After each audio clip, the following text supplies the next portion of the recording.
আওয়ামী লীগের কার্যক্রম নিষিদ্ধ এবং পরে নিবন্ধন স্থগিত, দুটি বিষয়ের পরে বাংলাদেশের বিশেষ করে রাজনীতি এবং ভোটের ক্ষেত্রে কি কোনো প্রভাব আসবে? যেমন বিএনপির পক্ষ থেকে এক ধরনের শঙ্কা আছে যে ভোট বিলম্ব হতে পারে বা সময়কে। ধন্যবাদ আপনাকে। আমি সবাইকে সালাম শুভেচ্ছা জানাই। আসসালামু আলাইকুম।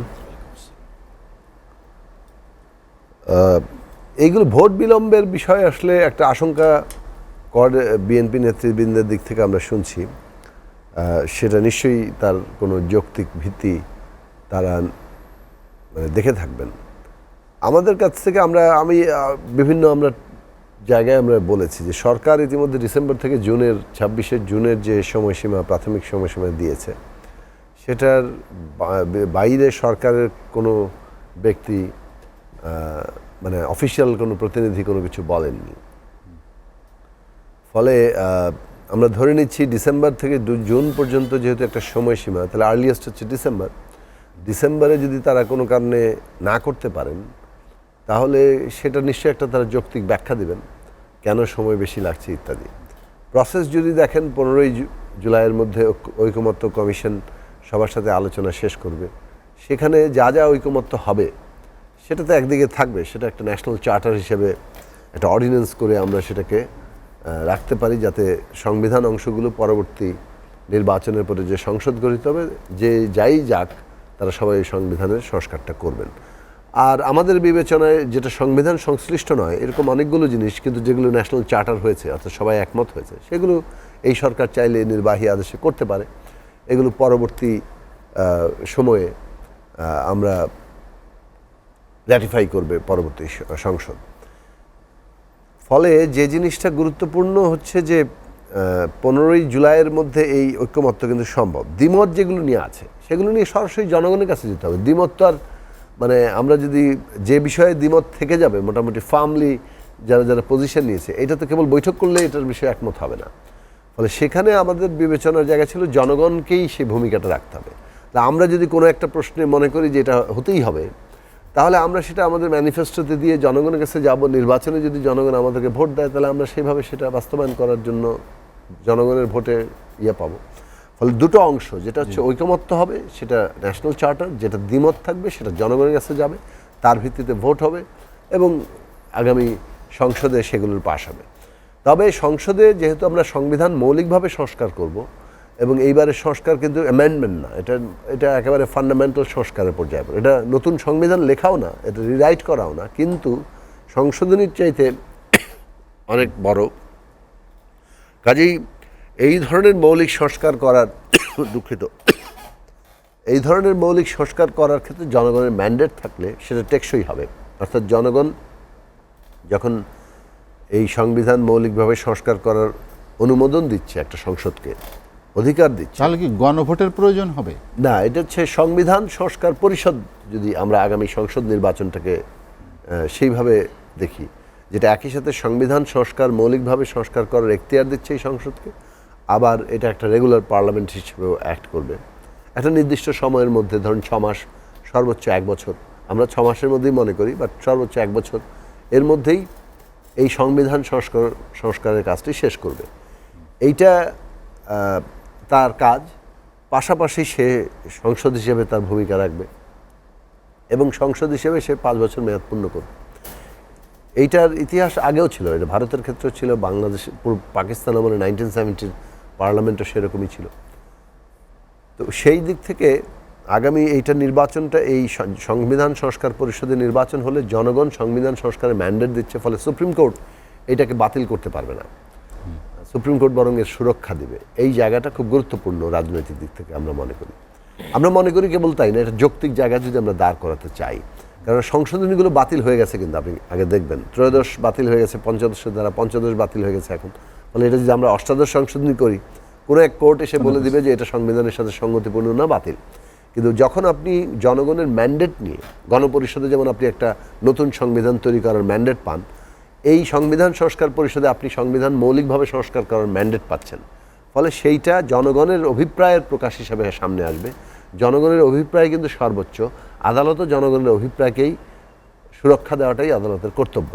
তো সেইটার দিক থেকে এখন আশঙ্কা নানা দিক থেকে থাকতে পারে। আমরা মনে করি না যে নির্বাচন পেছানোর কোনো বাস্তবতা আছে, এবং নির্বাচন পেছানো আসলে সম্ভব এটা আমরা মনে করি না। কারণ এই যে পুরো প্রক্রিয়াতে আমরা যা কর্মকাণ্ড ঠিক করেছি, কর্তব্য ঠিক করেছি, সেগুলো আসলে এই সময়ের মধ্যেই সমানো। কেউ কার কি ডিজায়ার সেটার উপরে ভর করে আসলে খুব বেশি আলোচনা করার আমরা সুযোগ। আওয়ামী লীগ প্রশ্নে যদি যেতে চাই, আওয়ামী লীগের প্রশ্নটা যেটা আপনি শুরুতেই বলেছেন, আমরা 5 তারিখ থেকে আমরা এই কথাটা বলে আসছিলাম, মানে 5 আগস্ট পরে যখন আওয়ামী লীগের ভবিষ্যৎ কী হবে এটা নিয়ে আলোচনা হচ্ছিল। আমরা নির্বাহী আদেশের নিষেধাজ্ঞাটাকে আমরা যথার্থ মনে করি না, এতে ন্যায় বিচার ক্ষুণ্ণ হয়। ফলে আমরা শুরু থেকেই এই কথাটা বলেছিলাম যে ব্যক্তি হিসেবে যাদের দায় আছে তারা তো বিচারের আওতায় আসবেই, শেখ হাসিনা সহ যারা নির্দেশদাতা, যারা লোয়ার পর্যায়ে। কিন্তু যারা আওয়ামী লীগ দল হিসেবে তার দায় আছে কিনা সেটা বিচারিক প্রক্রিয়ায় যাওয়া দরকার। এটার দাবি আমরা 1971 সালের ভূমিকার কারণে জামাত ইসলামের ক্ষেত্রেও চেয়েছিলাম। এই দল হিসেবে দায়ের বিচারের প্রশ্নটা একটা ন্যায় বিচারের জায়গা তৈরি করে, যে তার দলগত দায় কতটা, এবং এর মধ্যে দিয়ে সেই তাকে আত্মপক্ষ সমর্থনের সুযোগ থাকে। নির্বাহী আদেশটা অনেকটা হয় কি, যেটা জামাতের বিরুদ্ধে শেখ হাসিনা সর্বশেষ অ্যাপ্লাই করলেন, মানে সেটা যে খুব পলিটিক্যাল ডিভাইডের মধ্যে পলিটিক্যাল উদ্দেশ্যে, সেটা পরিষ্কার বোঝা গিয়েছিল। এখন পলিটিক্যাল উদ্দেশ্যে আপনি যেটা করেন তখন ন্যায় বিচার ক্ষুণ্ণ হয়েছে বলে মানে মনে হয়। ফলে যার বিরুদ্ধে করছেন সেই একটা ভিকটিম চেহারা নেয়। এখন সরকার আমরা মনে করি যে সরকার যেহেতু বিচারিক প্রক্রিয়ার মধ্যে গেছে, সেটা একটা ন্যায়সঙ্গত জায়গা, সেটাকে আমরা স্বাগত জানিয়েছি। একই সাথে সরকার কর্মকাণ্ডের উপরে একটা নিষেধাজ্ঞা দিয়েছে সন্ত্রাস দমন আইনে। সেইটার ক্ষেত্রে ধরুন এটা অনেকটা আওয়ামী লীগ নিজেই কিন্তু এটা এমনভাবে তারা উস্কানি এবং তৈরি করছে, যার ফলে তারা একটা ব্যাপক জনবিক্ষোভ সৃষ্টি করেছে। সেটা একটা জিনিস কাজ করেছে। আরেকটা জিনিস হচ্ছে বিচার প্রক্রিয়াকে বাধাগ্রস্ত করার চেষ্টা করছে। বাট এগেইন এই প্রশ্নটা আমাদের সবসময়ই থাকবে যে পলিটিক্যাল একটা প্রবলেমকে আমরা পলিটিক্যালি মোকাবেলা করব নাকি এটা আইন শৃঙ্খলার বিষয়ে পরিণত করব। পলিটিক্যাল প্রবলেমকে ল অ্যান্ড অর্ডারে পরিণত করলে অনেক সময় সেটা সুফল দেয় না, বরং মানে আরো উল্টো ফলও দেয়, সেগুলোর ইতিহাসও আছে। তো এই হচ্ছে বিষয়। বাট আওয়ামী লীগের এই কার্যক্রম নির্বাচনকে প্রভাবিত করা কিংবা নির্বাচনকে বিলম্বিত করা, প্রভাবিত হয়তো করবে, যেহেতু আওয়ামী লীগের মতো একটা বড় রাজনৈতিক দল তারা যদি ইলেকশনে পার্টিসিপেট করতে না পারে, তখন সেটার তো একটা প্রভাব তো নির্বাচনের ইকুয়েশনের মধ্যে থাকবেই। কিন্তু নির্বাচন বিলম্বিত হওয়ার কোনো কারণ আমরা এর মধ্যে দেখি। আওয়ামী লীগের কার্যক্রম নিষিদ্ধকরণ, বিচারিক প্রক্রিয়ায় নিষেধ হওয়া বা নির্বাচন কমিশনে তার নিবন্ধন বাতিল, এই পুরো বিষয়টাই কি নতুন বন্দোবস্তের প্রাথমিক ধাপ হিসেবে দেখেন কিনা? না, নতুন বন্দোবস্তের কথা আমরা যখন বলেছি, এটার মধ্যে ন্যায় বিচার তো একটা গুরুত্বপূর্ণ অংশ। ন্যায় বিচার প্রতিষ্ঠা করার মধ্য দিয়েই তো আসলে একটা রাষ্ট্রের ভিত্তি তৈরি হয়। রাষ্ট্র যখন ন্যায় বিচার দিতে পারে তখন সেই রাষ্ট্র জনগণের মধ্যে ঐক্য সৃষ্টি করতে পারে। রাষ্ট্রের কাজ হচ্ছে জনগণের বিরুদ্ধে বিভিন্ন রকম দ্বন্দ্ব, সংঘাত ইত্যাদি যা কিছু ঘটছে, মানুষের মধ্যে থাকে তো অনেক পার্থক্য আছে, অনেক দ্বন্দ্ব আছে। এই সব পার্থক্য দ্বন্দ্বগুলোর একটা মীমাংসা করা, একটা মীমাংসা করার প্রতিষ্ঠান হচ্ছে রাষ্ট্র। সে এমন কতগুলো আইনের উপর দাঁড়ায় যে আইনটা সকলের জন্য প্রযোজ্য হয়, তখন সে সবাইকে ঐক্যবদ্ধ করতে পারে। এবং ওইখানে ন্যায় বিচার প্রতিষ্ঠিত হলে ঐক্যটাকে মানুষের আস্থার জায়গা থাকে। যখন মানুষ রাষ্ট্রের উপর আস্থা হারিয়ে ফেলে যে এই রাষ্ট্র আমাকে ন্যায় বিচার দিচ্ছে না, এই রাষ্ট্র আমার স্বার্থ রক্ষা করছে না, তখন রাষ্ট্র থেকে সে বিচ্ছিন্ন হতে থাকে, এমন লড়াইয়ের সূত্রপাত ঘটে। কখনো কখনো রাষ্ট্র কোলাপস করে, কখনো কখনো সরকার মানে উৎখাত হয়, কিন্তু রাষ্ট্রটাকে রক্ষা করে। আমরা যেটা দেখেছি যে সরকারগুলো বাংলাদেশে যেভাবে রাষ্ট্রপতন হয়েছিল 72 সালে, 71 সালের যুদ্ধের মধ্যে দিয়ে, সেই রাষ্ট্রপতনেই এমনভাবে ক্ষমতার একটা বন্দোবস্ত তৈরি করেছে, ক্ষমতা কাঠামো তৈরি করেছে, যেটা যেই সরকারে যাক তার হাতে কুক্ষিগত হয়ে পড়ে এবং সে সমস্ত ক্ষমতা এমনভাবে ব্যবহার করতে সক্ষম হয় যে বাকি জনগণকে, অর্থাৎ তার বিরোধী যারা, তাদেরকে সে রাষ্ট্রের অধিকার এবং কাঠামোর বাইরে ছুঁড়ে ফেলে দেয়, খেলার মাঠের বাইরে ছুঁড়ে ফেলে দেয়। এই নিয়ে অনেক টকশো আপনার সাথে আমরা করেছি। তো সেই জায়গা থেকে যেটা বাংলাদেশের সাংবিধানিক ভিত্তি স্বৈরতান্ত্রিক, এটা জনগণের অধিকার খর্ব করে, রাষ্ট্রকে একটা কুক্ষিগত প্রতিষ্ঠানে পরিণত করতে সাহায্য করে, এবং সেইটাই আমরা 54 বছরে কম এবং বেশি দেখেছি। এবং সর্বশেষ 15 বছরে শেখ হাসিনা এটাকে একেবারে তুরীয় পর্যায়ে নিয়ে গিয়েছিলেন, একটা ফ্যাসিস্ট পুরো ব্যবস্থায় পরিণত করেছিলেন। ফলে আমাদের বেশি সমস্ত মানে আওয়ামী লীগ এবং তার পারিষদরা বাইরে, বাকি সকলেই কিন্তু রাষ্ট্রের বাইরে চলে গিয়েছিল। ফলে তাদের লড়াইটা করতে হয়েছে এবং একটা বিপুল রাষ্ট্রশক্তির বিরুদ্ধে লড়াই করেছে। তারপর শেষ পর্যন্ত দেখা গেল রাষ্ট্রের ভেতরেই অনেকগুলো প্রতিষ্ঠান আবার এই শেখ হাসিনার নির্দেশ মান্য করতে আর রাজি হয়নি, যার ফলে তারা বরং জনগণের কাতারের যুক্ত হওয়ার একটা জায়গা করেছে এবং অভ্যুত্থান সে কারণে সফলও হয়েছে জনগণের উত্থানে, জনগণের শক্তিতে এবং অন্যান্য রাষ্ট্রের বিভিন্ন শক্তিকে তারা টেনে আনতে পেরেছে।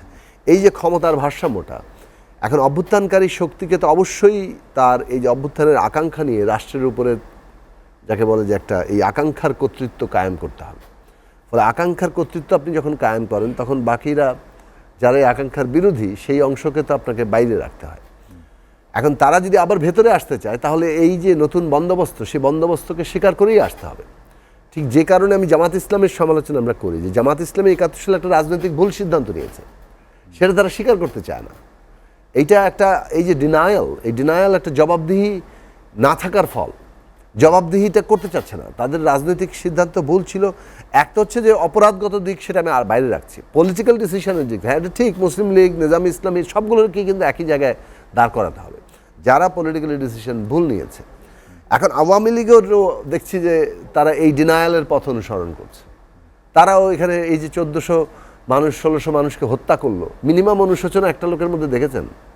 এবং এই পুরোটাই প্রত্যাখ্যান, যেন তারা মানেনি, এটা মেরেছে অন্যরা, নিজেরা আমরা মানে নিজেদেরকে খুন করে তারপরে এই অবস্থা করেছি। তো এই যে ডিনায়াল, এটা বাংলাদেশের জবাবদিহিতাহীন রাজনীতিরই মানে একটা আরও নতুন করে প্রমাণ। আমরা মনে করি বাংলাদেশের নতুন বন্দোবস্ত মানে যেখানে জবাবদিহি থাকবে, যারা জনগণ ক্ষমতার কেন্দ্র, এটার মানে হচ্ছে রিপাবলিক। রিপাবলিক মিনস যেখানে যে রাষ্ট্রে কিংবা যে ব্যবস্থার মধ্যে জনগণের হাতে ক্ষমতা ন্যস্ত থাকে, এটা হচ্ছে রিপাবলিকের সংজ্ঞা। তো এই যে জনগণের কাছে সকলের জবাবদিহিতা করা, তার কাঠামোগত আইনগত ভিত্তি তৈরি করা, ওইটা মানে পলিটিক্স কিংবা পলিটি মানে রাজনৈতিক ব্যবস্থা। এই রাজনৈতিক ব্যবস্থাটা, ওই কালচারটা আমাদের তৈরি করা দরকার যে আমরা পিপলের কাছে, ভুল তো যে কেউ করতে পারে কিন্তু ভুল স্বীকারের জায়গাটা থাকা দরকার, সেইটা নাই। এবং এটাকে একটা পরাজয় হিসেবে দেখা হয় এবং গোয়ার্তুমি করেই চলতেই থাকবে এবং এইটাকে আমরা পলিটিক্যাল একটা ব্যাটেলের বিষয়ে পরিণত করেছি। আমরা জনগণের দিক থেকে যতটুকু আমরা বুঝি যে মানুষের আকাঙ্ক্ষা ছিল যে না, মানুষ তার প্রতিনিধি নির্বাচন করে যাদেরকে, তাদেরকে তারা তাদের কাছে জবাবদিহিতা করছে, এইটা দেখতে চায়। এই আকাঙ্ক্ষা যেদিন পুরো হবে সেদিন মানুষের স্বপ্ন সত্যে পরিণত হবে। এখন রাজনৈতিক প্রভাবে আওয়ামী লীগ ধরেন, অনেকে বলে যে আওয়ামী লীগ কি আর আসতে পারবে কি পারবে না, এটা নির্ভর করে নতুন রাজনৈতিক বন্দোবস্তের সাথে তার মানে সম্পর্কে কিভাবে সে নির্ধারণ করে। সেই জায়গা থেকে এখন দল হিসেবে কেউ কেউ বিলুপ্ত হয়ে যায় অথবা অগুরুত্বপূর্ণ হয়ে পড়ে, আবার কেউ কেউ টিকে থাকে এবং নিজেরা ফেরত আসে। কিন্তু সেই ফেরত আসাটা কি নতুন একটা ব্যবস্থার সাথে সঙ্গতিপূর্ণভাবে, নাকি এসে আমি আবার এই ব্যবস্থাটা উল্টিয়ে দিব, আমার পুরনো ব্যবস্থায় ফেরত যাব? সেই জায়গা থেকে জবাবদিহি যারা করে না তাদের কাছে ওই ভয়টা থেকে যায়। জবাবদিহির জায়গায় যাতে যারা থাকে না তাদের কাছে ওই ভয়টা থাকে যে তাদের হাতে ক্ষমতা গেলে তো ওরা তো উল্টায় দিবে, যার ফলে বিরাট একটা অংশের মানুষের মধ্যে, যেমন ১৯৭১ সাল নিয়ে ভীতি আছে যে মানে যারা ৭১ সালের বিরোধিতা করেছিল তারা আসলে বোধহয় উল্টে যাবে। এটা কিন্তু অমূলক কোনো জিনিস না, এটা there is a huge perception, মানে কিংবা একটা আশঙ্কা, অ্যাংজাইটি মানুষের মধ্যে আছে। ঠিক তেমনি আওয়ামী লীগ আবার ক্ষমতায় আসলে আওয়ামী লীগ পুরো ব্যাপারটা উল্টে দিবে, নতুন ব্যবস্থার সাথে নিজেকে সে খাপ খাওয়াবে না, এটা কিন্তু মানুষ মনে করে।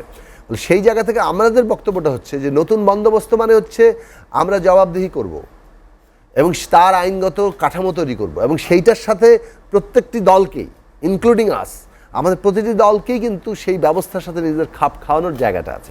ফলে বিএনপির মতো বড় রাজনৈতিক দল যারা নিজেরা এটার এই যে নতুন ব্যবস্থা শুরু করার ক্ষেত্রে বলতে পারি যে বাস্তবতার চাপে এসছে। বিএনপি কিন্তু ১৮ সাল পর্যন্ত একেবারেই খোল নলচে বদলাতে হবে সেই পুরো ব্যাপারটার তাগিদ ওইভাবে তৈরি হয়নি, যদিও ২০১৬ সালে একটা ভিশন 2030 তারা করেছিলেন, সেখানে অনেকগুলো প্রসঙ্গ তারা এনেছিলেন সংস্কারের। কিন্তু যেভাবে ১৮ সালের নির্বাচনের পরে যে অভিজ্ঞতা তৈরি হলো তার মধ্যে বোঝা গেল যে এই ব্যবস্থার জন্য আরেকটি নির্বাচনও সম্ভব না। ফলে বিএনপিও কিন্তু উপলব্ধি করলো বাস্তবতার চাপে কিন্তু, হ্যাঁ কেউ অন্য আমরা যারা আগে থেকে বলে আসছিলাম তাদের একটা মানে এটা পারস্পরিক প্রভাব থাকে, সেটা ভিন্ন বিষয়, কিন্তু এটা কেউ কাউকে প্রভাবিত করে ফেলতে পারে না। এখানে ঘটনাটা ঘটেছে এইটাই যে বাস্তবতার চাপই তৈরি হয়েছে যে বাংলাদেশে আর একটি সুষ্ঠু নির্বাচনও সম্ভব না এই বিদ্যমান ব্যবস্থা বহাল রেখে। ফলে বিএনপি ওইটা রিয়ালাইজ করেছে বলে ৩১ দফাতে গিয়ে পৌঁছতে পেরেছে যে হ্যাঁ রাষ্ট্রটা মেরামত করতে হবে, সংস্কার করতে হবে। ফলে এই যে উপলব্ধিগত জায়গাটা, এই উপলব্ধিগত জায়গা, এই পরিবর্তনটা মানে সকলেরই আসতে হবে। আমরা যেটা বলছি যে হ্যাঁ আমরা বহু আগে থেকেই সংস্কার, নতুন বন্দোবস্তের কথা বলেছি, কিন্তু আমরা তুলনামূলকভাবে অপেক্ষাকৃত ছোট রাজনৈতিক দল, ফলে সেটার গুরুত্বটা কম জায়গা থেকে দেওয়া হয়। কিন্তু সঠিক প্রশ্নের গুরুত্ব হচ্ছে এই জায়গায় যে এটা সাইজ দ্বারা নির্ধারিত হয় না। সঠিক প্রশ্ন তার সঠিকতা নিয়ে হাজির হবে যদি ওটা ওই সঠিকতা অর্থাৎ ন্যায্যতার জায়গাটা থাকে। ফলে যে বন্দোবস্তের কথা আমরা বলেছিলাম সেই বন্দোবস্ত কিন্তু এখন জাতীয় কর্মসূচি, যে সংস্কার এবং ক্ষমতার ভারসাম্যের কথা আমরা বলেছিলাম সেটা কিন্তু এখন একটা জাতীয় কর্মসূচি, এবং এটা আমরা সকলে মিলেই করছি। তার মানে বাংলাদেশে এই বাস্তবতা তৈরি হচ্ছে যেখানে সকলে মিলে আসতে হবে। কি আগে বলেছিল পরে বলেছিল, এর চেয়ে ইম্পর্টেন্ট ব্যাপার হচ্ছে এই মুহূর্তে সেই বাস্তবতাটাতে আমরা সকলে খাপ খাওয়াতে পারছি না, তাহলে নতুন বাংলাদেশের যাত্রা হবে। এখন সেইখানে কেউ নির্বাচন কিছুদিন পিছাইতে চাইলেন, কি করতে চাইলেন, এগুলো অনেক ছোট ঘটনা, এগুলো অনেক ছোট ঘটনা, এগুলোকে বড় করেন না। পুরনো বন্দোবস্তের মতো দলাদলি বড় না করে এই মুহূর্তে ন্যূনতম জাতীয় ঐক্য রক্ষা করা, প্রতিযোগিতা থাকবে ডেফিনেটলি। আমরা এখানে 3টা পলিটিক্যাল পার্টি, কেউ কারোর সাথে অ্যালায়েন্স করতে পারেন, আবার 3জন 3 পার্টি 3 অবস্থান থেকে দাঁড়াতে পারেন, এবং আমাদের মধ্যে প্রতিযোগিতা প্রতিদ্বন্দ্বিতা থাকবে। কিন্তু স্বাভাবিক গণতান্ত্রিক ব্যবস্থায় যে প্রতিযোগিতা প্রতিদ্বন্দ্বিতা, আর আমরা এখন একটা ঐতিহাসিক পর্বে আছি যখন আমাদের একটা ব্যবস্থা নির্মাণ করতে হবে এবং তার সাথে সাথে আমাদের আবার প্রতিদ্বন্দ্বিতা রাখতে হবে। ফলে ন্যূনতম জাতীয় ঐক্যের অধীন আমাদের প্রতিযোগিতা যাতে হয়। জাতীয় ঐক্যকে ছাপিয়ে প্রতিযোগিতা করতে গেলে আমাদের অভ্যুত্থান ব্যর্থ হবে, দেশি বিদেশি এই ফ্যাসিবাদী পতিত শক্তিরা তারা এটা সুবিধা নেবে। ফলে সকলকে এটা সতর্ক থাকা দরকার। পলিটিক্যাল ট্রানজিশনকে কেউ যদি মনে করেন যে আমরা এটাকে লম্বা করে দেব, তাহলে এটা ক্ষতিগ্রস্ত, এটা বিরাট ধরনের এমন কোনো প্রবণতা আছে কিনা? প্রবণতার কারণে যদি থাকে আমরা মনে করি যে আছে কি না আমি এ ব্যাপারে কোনো দায়িত্ব নিতে পারবো না। আমার বক্তব্য হচ্ছে যে যেটা যুক্তিসঙ্গত ন্যায়সঙ্গত সেটাই প্রতিষ্ঠিত হবে, কোনো অযৌক্তিক জায়গা প্রতিষ্ঠা করা যাবে না। সংস্কার এবং বিচার দুটি বিষয়ে সবচেয়ে বেশি অগ্রাধিকার দিচ্ছে জাতীয় নাগরিক পার্টি। আপনি জানেন যে সরকারের প্রতি একটা প্রচ্ছন্ন চাপেও তারা সবসময় রেখেছে, পাশাপাশি অন্য বিভিন্ন দল তো বিভিন্ন রকম ইয়ে দেবে। ভোটের কথা বলছেন, বিচার, সংস্কার, নির্বাচন, আমরা এই 3টি প্রসঙ্গকে গুরুত্বপূর্ণ, 3টি কি একসাথেই চলবে মনে করি যে এইটাই বাংলাদেশের এখন প্রধান বিষয়, এবং এই 3টি প্রসঙ্গ একসাথেই চলবে। এই 3টি প্রসঙ্গ কারোটাই কোনোটা পরস্পর বিরোধী না। এখন কেউ যদি বলে বিচার আগে শেষ করতে হবে, হ্যাঁ, তারপরে সংস্কার আগে শেষ করতে, এইসব শর্ত দিয়ে কিন্তু কোনো জিনিসটা হয় না। শর্তাধীন করলে আপনি তো আসলে মানে গণতান্ত্রিক প্রক্রিয়ার মধ্যে যাবেন না। ইলেকশন হচ্ছে জনগণকে ইনভলভ করা। এখন জনগণকে তো ইনভলভ করতে হবে শেষ পর্যন্ত। একটা জনগণকে ইনভলভ করে একটা রাজনৈতিক প্রক্রিয়া নির্মাণ করা, তার মধ্যে দিয়ে একটা নির্দিষ্ট মেয়াদের সরকার ব্যবস্থা আসা, দেশের রাজনৈতিক স্থিতিশীলতা আসা, এগুলো তো খুব গুরুত্বপূর্ণ অংশ। এখন সংস্কার তো আমরা চাই, এবং সংস্কারের যে প্রক্রিয়া সেটাতে তো নির্বাচনের জন্য যে যতটুকু সময় দেওয়া হয়েছে তার মধ্যে সংস্কার করা তো সম্ভব। ডিসেম্বরের মধ্যে আপনি বলেছেন মোটামুটিভাবে তো সব পলিটিক্যাল পার্টিরা মেনে নিয়ে সম্ভব, সবাই কিন্তু এই সময়সীমাটা মেনে নিয়েছে। তাহলে ডিসেম্বর থেকে আপনি জুনের কথা বলছেন, এর মধ্যে যদি মেনে নিয়েছে, আপনি সংস্কারের দেখেন, আপনি যদি 15ই জুলাই আপনার ঐকমত্য কমিশন আপনার সময়সীমা ঠিক করে, 15ই জুলাইতে আপনার যা কিছু ঐকমত্য তৈরি হয় সেটা তো হয়ে যাবে। যেগুলো ঐকমত্য হয় নাই সেগুলো আপনি কি কেউ চাপিয়ে দিবে? চাপিয়ে দিতে গেলে তো দ্বন্দ্ব সংঘাত বাড়বে। কাজেই চাপিয়ে দেওয়ার সুযোগ নেই। এগুলো কোনটা হবে না হবে সেটা জনগণ ঠিক করবে।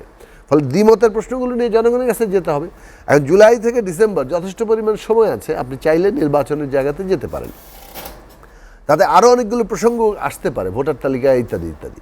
সেই ক্ষেত্রেও ভোটার তালিকার বিষয়টা, যেগুলো বিষয় মৌলিক বিষয়ে বেশ কিছু বিষয় বিএনপির যেখানে দ্বিমত আছে না, ওই 2 জানুয়ারির পরে ভোটার তালিকা যদি আরও আপডেট করতে হয় এবং আগামী নির্বাচনে সেটাকে নিতে হয়, তাহলে তখন একটা অর্ডিন্যান্স জারি করতে হবে। তো সেটা করবে হয়তো সেপ্টেম্বর অক্টোবর, যতক্ষণ না পর্যন্ত তফসিল হচ্ছে তার আগ পর্যন্ত ভোটার তালিকা হবে, মানে লেটেস্ট ওই পর্যন্ত ভোট হালনাগাদ হবে, এবং সেটার জন্য প্রয়োজনীয় অর্ডিন্যান্স করে দিতে পারে। তো সরকার মানে যে কথা বলেছে সেই অনুযায়ী কিন্তু আমরা সেই জায়গাটা আশা করছি।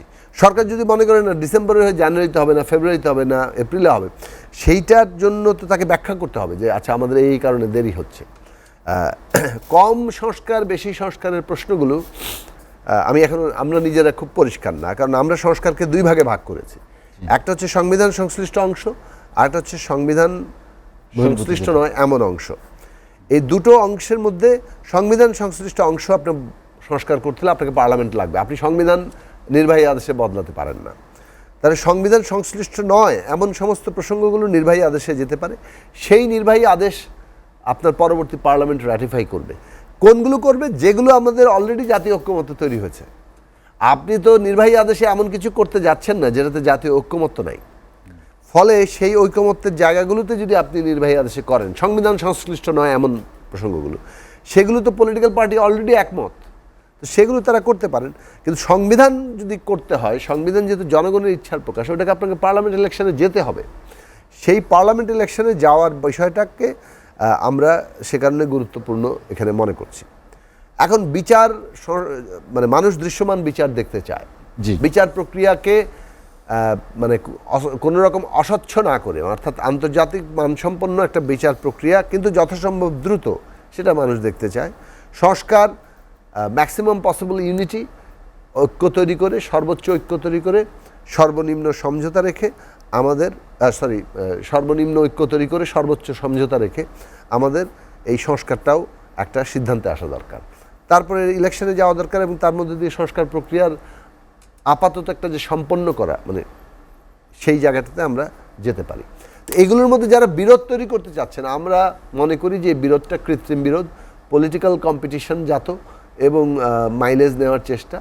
তো সেগুলোকে এই কারণে আমরা খুব বেশি বড় আকারে দেখছি না, কারণ রাজনৈতিক দল তো নিজ নিজ কৌশল নির্ধারণ করে, কে এই ডিবেট লাগিয়ে দিয়ে মাইলেজ নিবে আর কে কোনটাতে মাইলেজ নেবে এটা ঠিক। আমরা মনে করি রাজনৈতিক যে প্রশ্ন সেটা সবচেয়ে গুরুত্বপূর্ণ। আমরা এখনও এই ধাঁচেই আছি যে রাজনৈতিক প্রশ্নকে সামনে রেখেই আমাদেরকে আমাদের জনগণের মধ্যে আমাদের প্রসার প্রভাবকে রক্ষা, মানে আরও বাড়ানোর বৃদ্ধির চেষ্টা করতে হবে।